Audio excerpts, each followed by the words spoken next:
It's time to open our eyes. Time to do something. And for the media in particular, to highlight threats, explain solutions, and outline opportunities. Climate change and the media. The headline issue at the Global Media Forum 2010, from June 21st to June 23rd in Bonn. Welcome, everybody. My name is Cristiana Falcone.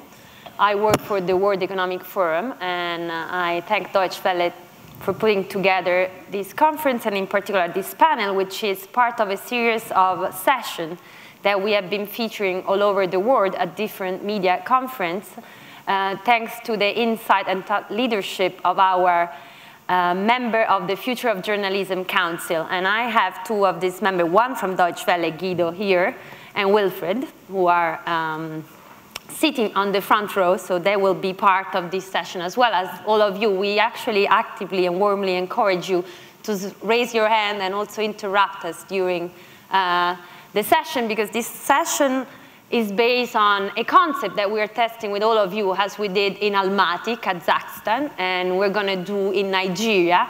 We did in Stanford, and we did in London. We're going to do in Amsterdam, in other parts of the world.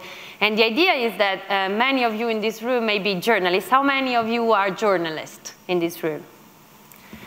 How many of you are producers or work in the media business on the content editorial production side? Okay, so the idea was that if we want to have a future as a profession, or if we want to have a future as media practitioner, we have to reinvent ourselves or find a way to reload our profession in the 21st century. So the concept that the Council on the Future of Journalism tried to test with all of you and with our illustrious panelists here is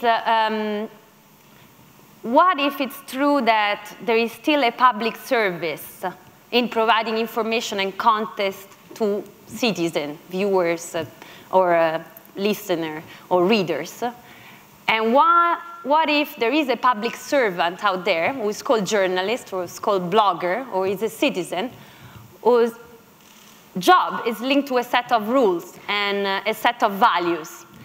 And this value may be universal, and actually they are not time-bound. So are the value of objectivity, of moderating a conversation with diversity of voices, providing diversity of voices, and trying to find these voices even where they're not heard, in a society that is democratic and believes in freedom.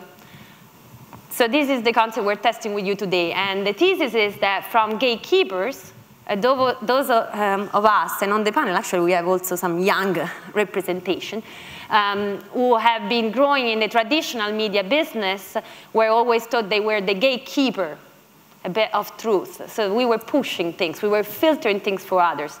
While today, in a world that is networked and connected, and there are all these other voices coming along because they finally can, and they finally can on a global scale, are they worth? Do they have any right to tell the story? Do they have any right to tell an opinion and confront opinion with others? And if they do, what's the role of the traditional gatekeeper? Could they become instead moderator, facilitator of a wider conversation? Can they leverage this network? Can they find the value in this different part? And can they still make money out of it? Can they still get a salary out of it? Because, you know, that's, at the end of the day, that's why I've asked most of you what you were doing for a living. If there is not a revenue stream, none of us will have a job.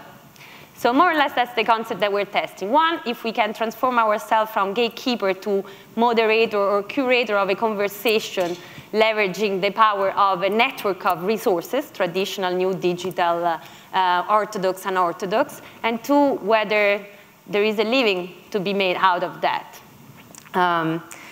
Helping us today, in addition to our Twitter followers, because we're Twittering this session, so during the session, we're also going to get some questions from the followers out there. I have these illustrious panelists. If you want to read about them, you go to page 107, 108, and 109 of this fantastic, the It Is On book. And if you want to read about the last panelist, James, you actually go at page 43, because we lost 2 of the speakers and we replaced them with equally outstanding speakers in the panel. Kidding aside, I will leave the floor at the beginning to Ulrich. He's going to tell you what he does and pronounce his surname, because I have a problem with pronunciation. Sure. Thanks for inviting me. And my name is Ulrich Hagerup. I'm head of news at Danish Public Radio Television, a small equivalent of the BBC in Denmark. And we are trying to refocus our news journalism because, as Christiana said, we have to reorganize and reframe our position and jobs. And first of all, I would like to show you a little video, if you can please run that. In a desperate attempt to fill 24 hours of programming, here's some bullshit that happened somewhere today. We've got some footage here of the bullshit, which began just after 3 o'clock this afternoon, when residents in this neighborhood were shocked to see this fairly common thing happening. An attractive witness described the event in breathless terms. I went to my window and I was like, whoa, there's some bullshit happening. That happened right over there. I'm an older man, so you can trust what I say. Authorities in special uniforms rushed to the scene to stand around while our cameras filmed them. Our reporter Keith Collins joins us now live from the scene of the bullshit through the use of expensive technology. Good to be with you again, Keith. We have a colorful graphic here that shows instances of bullshit like this are on the rise. Is that right? Yes, although why is unclear. Some say it's because of one fucking reason. Others say it's because of some other fucking reason. I talked to this random expert on the subject who told me this thing you're about to hear him say right after he points at a piece of paper. I spent my entire life attending the nation's most prestigious schools to talk about bullshit like this. I'm really just happy to be on TV. Now let's see if we can drag this out a little longer by showing emails written by some of our viewers. I once saw some stuff kind of like the shit you're talking about happen. I have nothing more to add. Another person says, I am angry that things like this happen. I get mad about every bullshit thing I see. So obviously a lot of opinions there to make this story seem somewhat meaningful. Oh, absolutely, Glenn. This bullshit has some broader implications. Here's a list of tips on how to avoid bullshit happening to you. And here's some footage of Congress. Yes, I see that. Well, thank you, Keith. Let us know if there are any updates on this bullshit story from there. There's no way there will be. Very good. We'll check back with you in an hour anyway. I'm just some fucking guy. When we return, we'll look at live footage of a car chase taken from a helicopter and free associate about what's going on.